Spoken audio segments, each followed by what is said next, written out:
बाजार पर अब स्ट्रैटेजी के लिए बात करते हैं एलकेपी सिक्योरिटीज के रूपक दे से। रूपक जी, स्वागत करते हैं आपका। Very good afternoon. बाजार में आज अभी काफी ज्यादा बिकवाली हावी है। अब बताइए, यहाँ से कुछ और हम डाउन साइड बाजार में देखेंगे या कुछ रिकवरी एक्सपेक्ट करें? Good afternoon Swati. तो डेफिनेटली सेंटिमेंट बहुत ही वीक है। ब्रेकडाउन आया है। 61.8% फिबोनाची रिट्रेसमेंट लेवल था जो रिसेंट जो रैली का उस लेवल जो था 24,900 का एक लेवल था, उस लेवल के नीचे सस्टेन करते हुए दिखाई दे रहा है। तो सेंटिमेंट मुझे पॉजिटिव नेगेटिव लग रहा है। और जब तक अभी यहाँ से 24,950 के नीचे रहता है तब तक एक sell and rise kind of market रहेगा। उसके ऊपर क्लोजिंग 950 के ऊपर क्लोजिंग देता है तो रिकवरी आ सकता है। बट तब तक के लिए मुझे लगता है कि सेलिंग प्रेशर रहेगा मार्केट में। और नीचे इमीडिएट सपोर्ट 24,700, उसके नीचे फर्दर करेक्शन लुक्स पॉसिबल। तो मोरलेस सेल वाला कॉल ज्यादा मार्केट में अभी देखने को मिलेगा जब तक एटलीस्ट जब तक 25,000 24,950 के नीचे मार्केट रहता है। ओके, तो 24,700 एक इम्पोर्टेंट सपोर्ट लेवल आप कह रहे हैं। 25,000 एक काफी इम्पोर्टेंट जो लेवल रहेगा बाजार में आज टेस्ट जरूर करेगा। निफ्टी बैंक यहाँ पर वीकनेस ज्यादा है, क्या सपोर्ट लेवल आपको नजर आ रहे हैं? तो निफ्टी बैंक का एक छोटा सपोर्ट है। मोरलेस तो ब्रेकडाउन आ गया निफ्टी बैंक में भी। बट एक एक माइनस सपोर्ट है 56,450 का, वो टूटा तो एक सिग्निफिकेंट करेक्शन की एक्सपेक्टेशन और करेक्शन में भी निफ्टी बैंक लीड करेगा मार्केट में। तो बैंकिंग स्टॉक्स लीड करेगा मेरे को लगता है। तो वो देखना है कि 56,450 टूटता है कि नहीं। अगर टूटता है तो डेफिनेटली मुझे लगता है यहाँ से 1,000 1,500 पॉइंट का करेक्शन आ सकता है निफ्टी बैंक में। और सेंटिमेंट नेगेटिव रहेगा जब तक 57,000 का नीचे रहेगा तब तक। तो 56,450 एक important support level Nifty bank के लिए आज रहेगा। ये जरूर देखना पड़ेगा कि क्लोजिंग कहां पर होती है। आइए कुछ स्टॉक्स पर नजर डाल लेते हैं। फीनिक्स मिल्स, यहाँ पर अच्छी खासी स्ट्रेंथ हमने थ्रू आउट इस बाजार में आज देखी है। 6% से ऊपर तक का स्ट्रेंथ फिलहाल अराउंड 1540 इस स्टॉक ट्रेड कर रहा है। स्टॉक में फिलहाल आगे और हम स्ट्रेंथ देखेंगे, खरीदारी के मौके नजर आ रहे हैं आपको?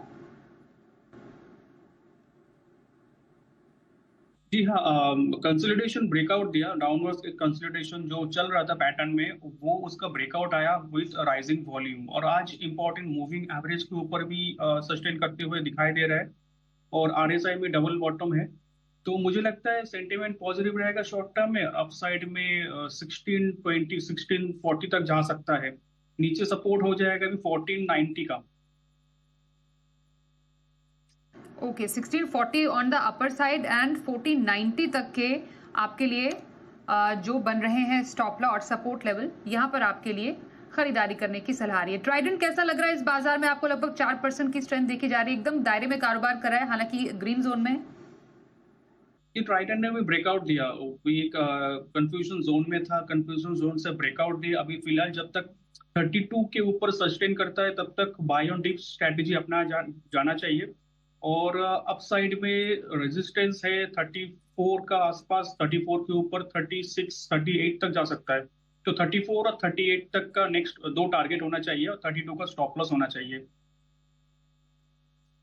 32 से 38 तक का एक इंपॉर्टेंट रेंज जो है ट्राइडेंट में है, वो आपके लिए टेस्ट करने की जरूरत है आज, इसमें आप बने रहिए। ओके, तो एबी कैपिटल पे एक सवाल हमारे पास आ रहा है तरुण जी का इंदौर से। एबी कैपिटल, ये स्टॉक कैसा लग रहा है आपको? रूपक जी, 60 शेयर इनके पास 168 की खरीद पर।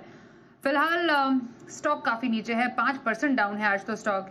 और हालांकि इन्हें अपने खरीद भाव पर मुनाफा जरूर हो रहा है, यहाँ से अब क्या करें? जी, मुझे लगता है एक बार प्रॉफिट बुक करके निकल जाना चाहिए। स्टॉक ने एक ब्रेकडाउन दिया छोटा टाइम फ्रेम में। और करेक्शन एक्सटेंड हो सकता है शॉर्ट टर्म में, तो 240 242 तक नीचे आ सकता है। तब वापस ऐड कर सकते हो आप।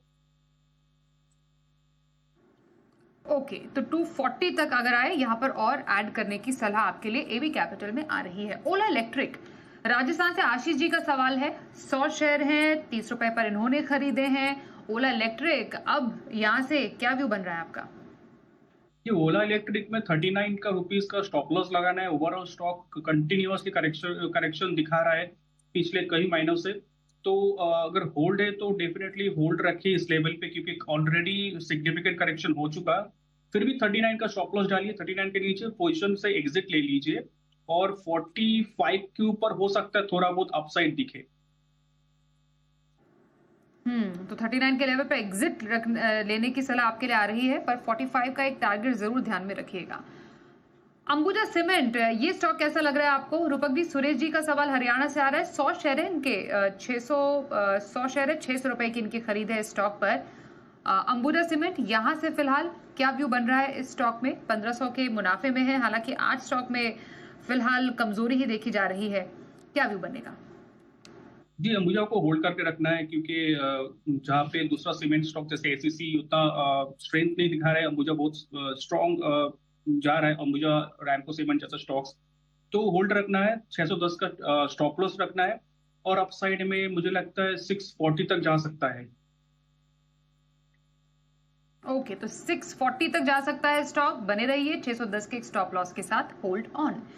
आरबीएनएल स्टॉक में भी आज है कमजोरी, 2% से ज्यादा की वीकनेस के साथ स्टॉक फिलहाल ट्रेड कर रहा है। 50 शेयर है मोहन जी के पास, दिल्ली से इन्होंने हमें सवाल पूछा है आरबीएनएल पर। 50 शेयर है, 300 रुपए पर इन्होंने खरीदा है। फिलहाल है तो मुनाफे में, लेकिन स्टॉक में जो कमजोरी है उसके मुताबिक क्या लग रहा है आपको सर? आगे क्या करें अब आरबीएनएल में? तो मुझे लगता है कि 365 का स्टॉप लॉस लगा के होल्ड करना चाहिए। 365 अगर टूट गया तो एक बार एग्जिट लेना चाहिए क्योंकि उसके नीचे फर्दर सिग्निफिकेंट करेक्शन आ सकता है। तो hold with the stop loss of 365। 365 के स्टॉप लॉस के साथ आपको होल्ड करने की सलाह आ रही है आरबीएनएल पर। यह है रूपक जी की आपके स्टॉक पर राय। इस बाजार में जानते हैं मुनाफे की स्ट्रैटेजी। रूपक जी, इस कमजोर बाजार में भी कुछ खरीदारी के स्टॉक्स आपको दिख रहे हैं? जी, मेरे पास एक सेल कॉल एक बाय कॉल है, तो पहले सेल कॉल डिस्कस करते हैं। तो पहला कॉल है एलटीटीएस। इस स्टॉक ने एक ब्रेकडाउन दिया है, प्रीवियस जो कंसोलिडेशन था उसका ब्रेकडाउन दिया है और इंपॉर्टेंट मूविंग एवरेज के नीचे सस्टेन करते हुए दिख रहा है। तो और इंडिकेटर भी नेगेटिव सेंटीमेंट इंडिकेट कर रहे हैं शॉर्ट टर्म के लिए। तो मुझे लगता है यहाँ से करेक्शन जो है वो एक्सटेंड होने हो सकता है। तो सेल की सलाह रहेगी अराउंड 4266 और नीचे मुझे लगता है 4000 तक आ सकता है शॉर्ट टर्म में। तो 4000 का टारगेट रहेगा और स्टॉप लॉस रहेगा 4400 का, सॉरी 4370 का। 4370 का स्टॉप लॉस रहेगा, 4000 का टारगेट रहेगा। दूसरा कॉल रहेगा सिंजिन। इस स्टॉक ने कंसोलिडेशन ब्रेकआउट दिया और इस मार्केट में भी एक इंपॉर्टेंट मूविंग एवरेज के ऊपर सस्टेन करते हुए दिख रहा है। तो बाई की सलाह रहेगी अराउंड 687 पे और टारगेट रहेगा 750, स्टॉप लॉस रहेगा 654। ओके, तो सेल की कॉल एलटीटीएस पर आ रही है जिसमें टारगेट 4000 का है आपके लिए और स्टॉप लॉस बनेगा 4370 का। यहाँ बिकवाली करें। सिंजीन में खरीदारी की सलाह, 750 का टारगेट, 654 के स्टॉप लॉस के साथ।